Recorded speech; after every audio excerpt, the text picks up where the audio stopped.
Horvat. You're going to bat leadoff. You're going to give your pick. You're going to give your reasoning. And the Billy Raff is going to hand it off to your boy. So take it away.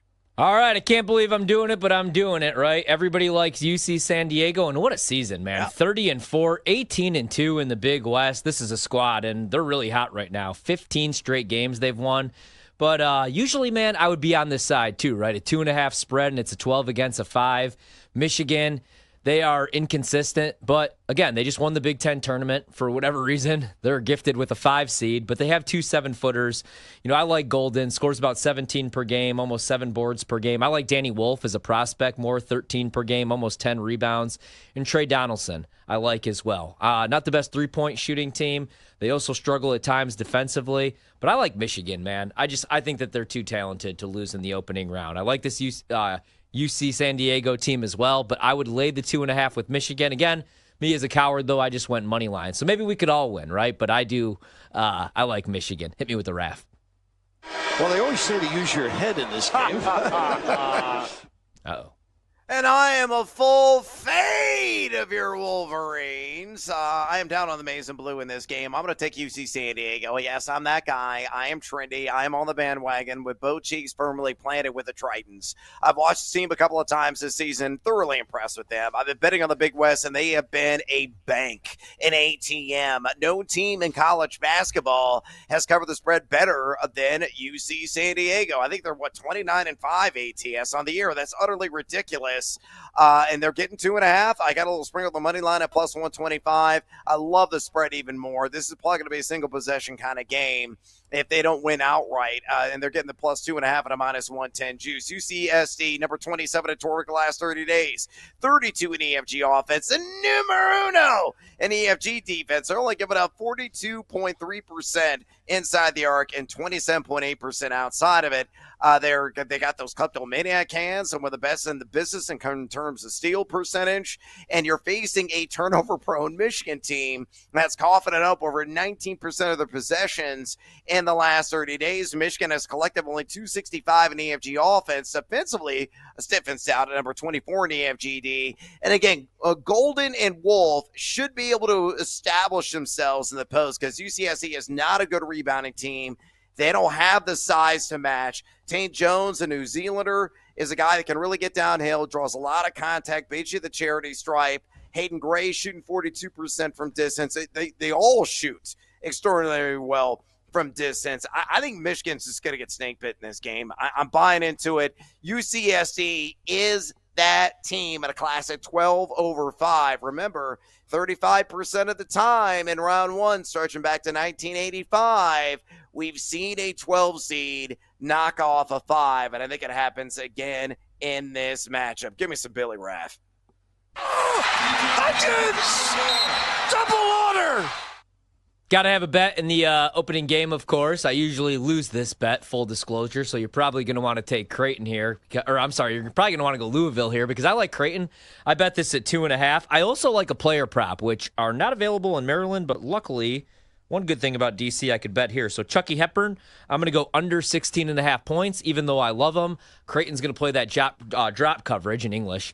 Kalkbrenner, that's why I like Creighton, man, right? I mean, Louisville, you never really know what you're going to get with them. I did have them in the ACC championship game. Luckily, I hedged with some Duke on the spread, but they shoot a ton of threes. 48% of their field goal attempts do come from deep, but they only hit 33% from three. They're really streaky, and I like Creighton shooters a little bit more. And again, if they're not knocking down shots, you could drop it down to Kalkbrenner, who's 6'11". So give me Creighton plus 2.5, and I'm going to play a player prop right now, actually live on the air. Give me Chucky Hepburn under 16.5 points, minus 114 to the under.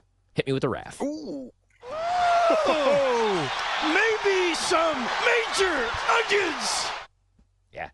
Yeah, double order. I am going to go with a selection. I think you're going to be tailing me on this as well. I like the Bryant Bulldogs, plus 17.5. Actually, I wrote this up on thegamingjuice.com. I did a 3-pack of picks, and those going to be posting individually starting tonight from my esteemed editor-in-chief and Joe Lago. He's building those right now. I was just, kind of statistically scouting Brian. I've watched him a couple of times this year. and obviously very familiar with Michigan State, but 17.5 is just way too much. I mean, you discussed this last night. Earl Timberlake's got size at 6'6". He can somewhat neutralize Chase Richardson. That's a straw that really serves to drink right now for the Spartans.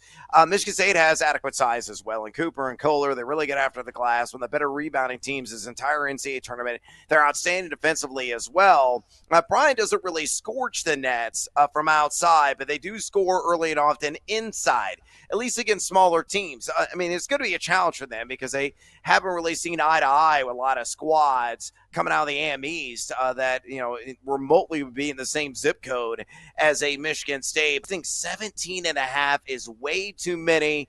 I'll give credit due. Michigan State is shooting the three ball extraordinarily well here of late at 36.2% over the last 30 days. But the back door, as I always say, is wide open when you're talking about a line this big. I think Michigan State wins between 10 to 15. And they don't cover the 17.5. Give me Bryant for all the Buckaroos plus 17.5. And give me some Billy Graff. Big time delivery. How about those onions, Grant? Woo! Yeah, I didn't even see. We're on the same side here. Bryant plus 17.5. I'm a lunatic, so I also played some money line better than 12-1. That's a pizza bet, of course, because I do think Michigan State wins. I think Michigan State, I don't have them going. I got them at least in the Elite Eight and in the Final Four in one bracket. And, it's Izzo, it's March. I've been wrong about this team all year long, man. I can't figure them out, but I agree. I think this number's a little inflated. I think Bryant's a really good basketball team, actually. I think they kind of got screwed here as a 15 seed. I like Timberlake, love a 6'6" point guard. And, man, I don't. Maybe I was going to say maybe the first half is the way to play this at 10.5, but I'd rather just go full game, 17.5, maybe with a little sprinkle on the money line. So I'm with you. I'll go Bryant as well against Michigan State, the 15 over the 2. Hit me with the RAF. The nylon delivery. That's why they bring the busloads up to the Cuse. All right, we led with a Yale rejoiner in the highlight there and pull Akitas, and I'm going to go back to that. Well, I'm going to take the Bulldogs plus 7.5. That's what I grabbed it at. Honestly, this number really should come tumbling down the mountainside. I think we're probably getting some late action on the Ivy Leaguers, but it could close at like 5.5, maybe as low as 4.5. I mean, Yale's got a fighting chance of winning this game straight up against Texas A&M. I like the Yale team quite a bit. They're only 120 in bar turnover the last 30 days, but excellent offensively at 88 EFG offense, where they're shooting 53.6% from 2 and 35.5% from distance. Defensively, no slouches in that regard. At number 96 in EFGD, they're only giving up 48.7% from 2 and 32.5% from outside. Their main calling card is their turnover defense. Nobody in the country, they're numero uno and turnover percentage defense. So that is a team that can, really force a lot of mistakes. They don't turn the ball over in their own right. And you and I have talked about this, man. Texas A&M is just kind of sloppy offensively. Yeah. They're highly reliant on second, third, fourth opportunities because they're 341 in EFG offense. Excellent on the glass. The defense was exceptional earlier this season. They kind of regressed to the mean, if you will, at 156 in EFGD. So as long as Yale can box out and they don't get bludgeoned on the boards, I think they're going to hang tough in this one. So, give me Yale plus the 7.5.